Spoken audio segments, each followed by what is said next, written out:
how do you use the pneumatic tourniquet system for fracture reduction or hemorrhage control? Hi, I'm Jonathan. Hi, I'm Bjorn. This is how we do it on abcED. This is the new Zimmer ATS 2200 TS. Press the on button over here. The system will go through a bit of a self-check. Although it's got a plug, it actually is battery driven and it's got quite a long battery life. This here is a standard biers block, a double cuff device. There's obviously a proximal cuff and a distal cuff. These cables are going to stay with the machine at all times. There's a red and a blue. By convention, the proximal cuff is red and the distal cuff is blue. Connect. Simply just a push in and then it'll click. Checking the cuff and making sure there's no leak is important. I would do this on every occasion. There is a self-test function to make sure that the cords and the bladder don't have any leaks. Lay the cuff out flat. And then on the machine, there is the wheel, just like you're on your iPhone. And if you go into cuff test, it will then test the cuff. The cuff will inflate, will hold for a while to make sure that it's retaining its pressure. Once it gets to the point where it's finished it will deflate and give you an all clear. Because we've got two cuffs and it only tests from the red line, you do have to disconnect and reconnect to your other cuff, the second cuff, in order to test that cuff. Our patient has a Colles fracture and we're going to use this device to do a biers block. You would put on Valband in order to protect the skin. I'm going to use a sleeve in order to do the same job. But you're going to want to have some overlap of the Velcro. I like to have the tubes visible and facing forward. It'll tell you then which one's the proximal and which one's the distal cuff. The proximal cuff is red and the distal cuff is blue. When we connect it, red line proximal, blue line distal. So red line is controlled by the red box, blue line controlled by the blue box.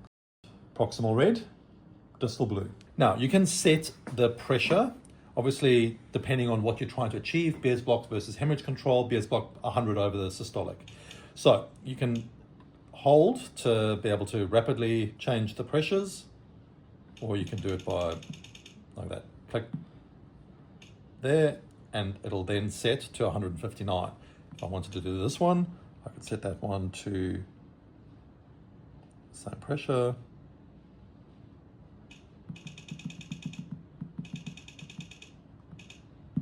Okay, you can also set your time.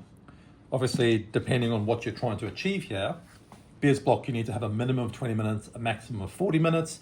For hemorrhage control, consider to as long as you want. Once you're ready to inflate your cuffs, you're going to inflate by touching that.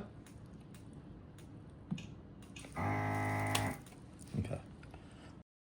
Elevate the limb to aid the exsanguination of that limb. Then inflate the proximal cuff first by inflating like that. Once you have checked to make sure that there's no pulse, you could then lower the limb and proceed with injecting the recommended dose of prilocaine. You've now got one cuff up. You are anesthetizing the limb up to that cuff so that when somebody develops some cuff pain, you actually can then inflate the distal cuff on already anesthetized part of the limb. Once you're happy that the local anesthetic has had an effect, you'll notice that by the color of the limb, by squeezing the fracture and noticing that the patient doesn't have any pain, you can then inflate the lower cuff. So now you have two cuffs up. With prilocaine, the risk of getting systemic local anesthetic toxicity is incredibly low. But this is a safety method in case one of the cuff fails. So now you would perform procedure.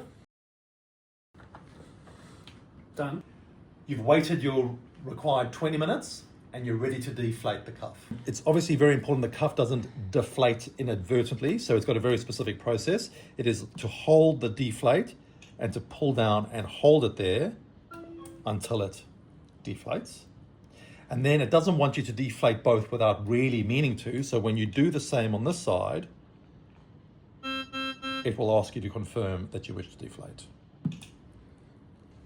So now the cuffs are deflated, the patient should be getting perfusion back to the limb. There'll be that dramatic hyperemia of the arm that you would see, and you need to monitor the patient for any signs of local anesthetic toxicity. You can disconnect by pressing the silver button and removing. Press and remove. Take the cords and hang them back up so that they don't get run over. Then switch it off. The tourniquet now needs to be removed. These cuffs are going to be reused. Wipe them down with Clinell and then put them back.